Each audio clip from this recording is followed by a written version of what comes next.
America's way of choosing a president is unique. Imagine a system where the person with the most votes doesn't always win. That's the Electoral College in a nutshell. It's confusing, it's controversial, and it's how America decides its leader.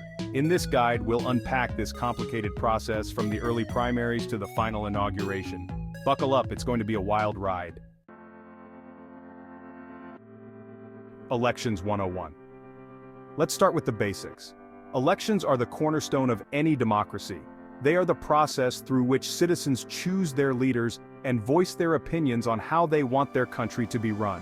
An election is basically a popularity contest, but it's not just about who is the most liked. It's about who can best represent the people's interests, who can lead with integrity, and who can make the tough decisions that will shape the future of the nation. But instead of who has the best dance moves, it's about who gets to run the country. Candidates campaign to win the hearts and minds of the electorate, presenting their policies, their vision, and their character. They attend rallies, debates, and town hall meetings, shaking hands and kissing babies, all in an effort to connect with voters. In a democracy, elections are how people get a say in their government.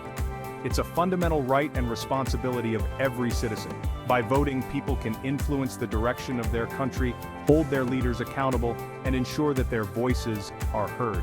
Think of it like this: it's choosing your team captain, except the team is the entire country, and the captain gets to make big decisions. No pressure, the stakes are high, and the impact of these decisions can be felt for generations. So, when you step into that voting booth, remember that you're not just casting a ballot, you're shaping the future.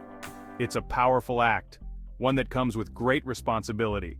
So, do your research, understand the issues, and make your vote count. Before the big presidential election, there are smaller elections called primaries. These are like the tryouts for each political party.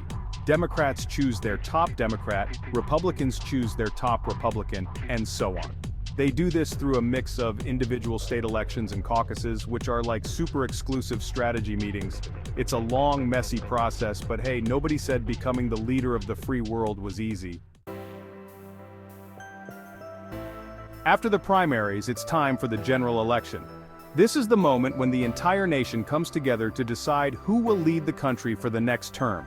It's a pivotal event in the democratic process, where every vote counts and every voice can make a difference. This is where the winners of each party go head-to-head. The candidates who emerged victorious in the primaries now face off in a final showdown. It's a contest of policies, personalities, and visions for the future. Each candidate represents their party's ideals and plans for the nation. Think of it as the final round of the presidential playoffs. The excitement is palpable, with rallies, debates, and advertisements filling the airwaves. Supporters of each candidate rally together, showing their enthusiasm and commitment. It's a time of high energy and intense focus on the issues that matter most to the electorate. To vote, you need to be registered. This is a crucial step in ensuring that your voice is heard. Without registration, you won't be able to participate in the election. It's a simple process, but one that requires attention to detail to make sure everything is in order. You can do this online, by mail, or in person. Many states offer online registration, which is quick and convenient. You can also fill out a paper form and mail it in if you prefer. Each method is designed to make the process as accessible as possible, or sometimes even at the DMV. Some states allow you to register to vote when you get your driver's license or state ID. This can be a convenient option if you're already planning a trip to the DMV. Just make sure to check the specific requirements and deadlines for your state. Then, on Election Day, which is the first Tuesday after the first Monday in November, you cast your ballot. This day is marked on calendars across the country as a day of civic duty and participation. Polling stations open early and stay open late to accommodate as many voters as possible. You can vote in person at your designated polling place. When you arrive, you'll check in with the poll workers, who will verify your registration and provide you with a ballot. You'll then go to a private booth to make your selections, or by mail, depending on your state's rules. Many states offer mail-in voting as an option, which can be especially convenient if you can't make it to the polls on Election Day. You'll receive your ballot in the mail, fill it out at your convenience, and send it back by the specified deadline.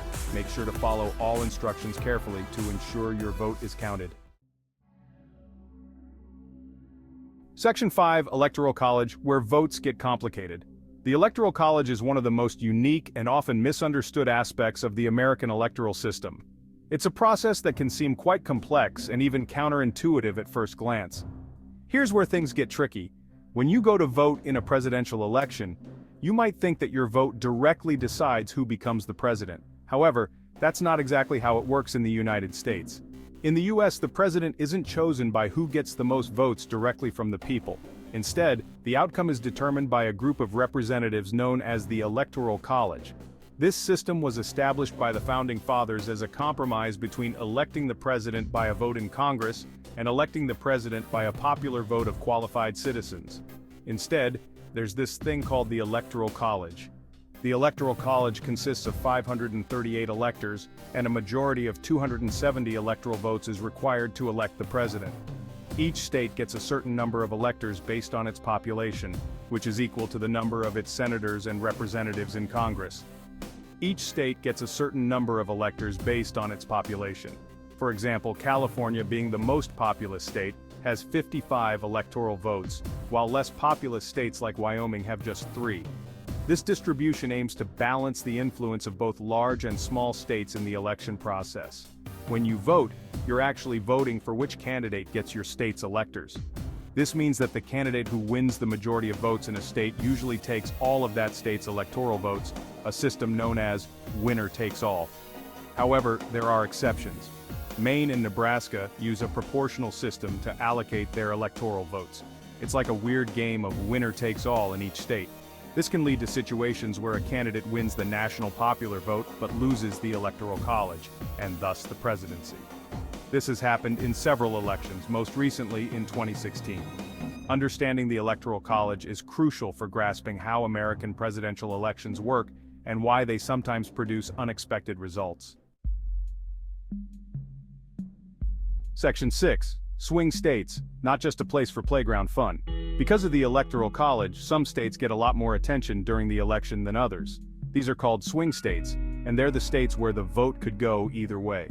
Candidates spend a lot of time and money campaigning in these states because winning them can make or break their chances of becoming president.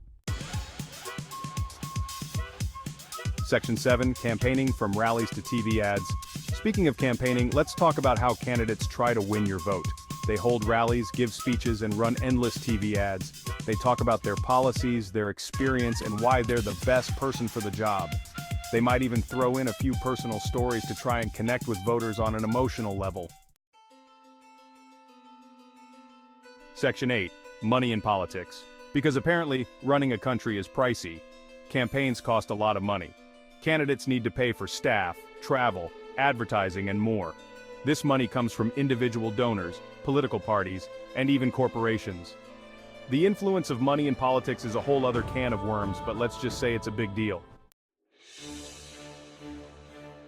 Section 9. Election night, counting votes, and declaring a winner. Finally, election day arrives. After months of campaigning and debating, it's time to count the votes. This can take a while, especially in close races. Once all the votes are counted, and maybe recounted, a winner is declared.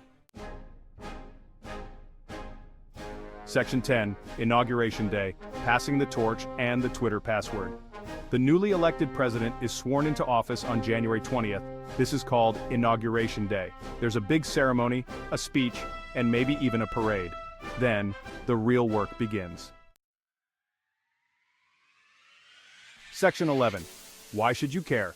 The power and responsibility of voting. Elections matter. They determine who represents you, what laws get passed, and what direction the country takes.